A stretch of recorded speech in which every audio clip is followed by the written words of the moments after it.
In the U.S., the term junk food is often used to describe commonly known, less healthy food categories such as candy, ice cream, and chips. However, there's no consistent definition, so nutrition researchers came up with the concept of ultra-processed.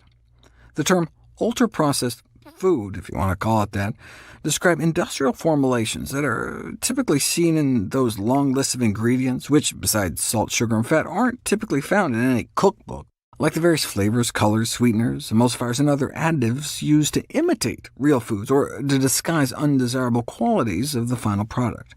This roughly corresponds to my idea of red light foods in my traffic light system, and indeed most of what people eat are in the red: soda, ice cream, candy, cakes, most bread and breakfast cereals, TV dinner-type ready-to-heat products, chicken nuggets, fish sticks, sausages, burgers, hot dogs.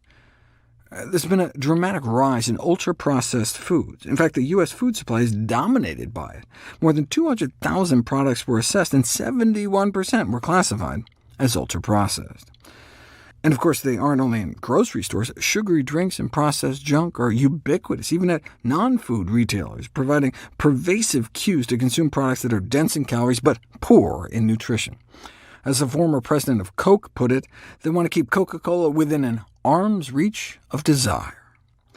Another major candy brand boasted, "We put them everywhere: grocery stores and supermarkets, gas stations and chiropractors' offices, bowling alleys and grocery stores," which we already mentioned.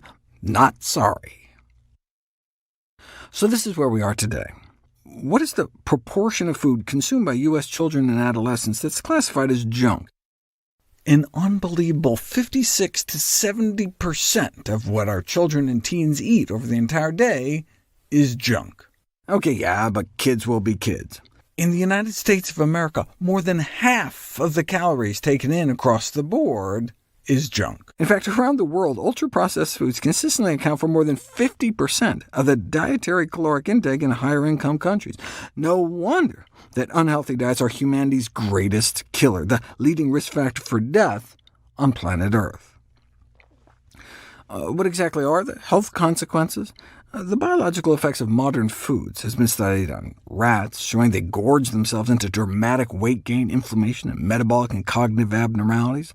And just as ultra-processed foods were taken over, a new eating disorder was recognized: binge eating, which grew into the most common form of eating disorder. And not surprisingly, binge foods were found to be 100% ultra-processed. I say no surprise, because these foods are engineered so you can't have just one. Right? People don't tend to binge on broccoli. About 9 out of 10 studies found that ultra-processed food consumption was associated with adverse health outcomes, and not just obesity, but cancer, type 2 diabetes, cardiovascular diseases, irritable bowel syndrome, depression, frailty, all-cause mortality, meaning living a shorter life. Studies on youth add asthma to the list, as well as higher DNA damage. Not a single study reported an association between ultra-processed foods and beneficial health outcomes. In contrast, populations with low meat consumption and higher fiber and minimally processed food intake have far less chronic diseases, enjoy lower obesity rates, and live longer disease-free. But most findings were derived from observational studies. You don't know for sure if ultra-processed foods themselves are to blame until you put it to the test. There's never been a randomized controlled trial on ultra-processed food until now. 20 people were essentially locked in a hospital ward and received both ultra-processed and unprocessed diets for 14 days each. And here's the kicker. Diets were matched for presented calories, sugar, fat, fiber, and macronutrients.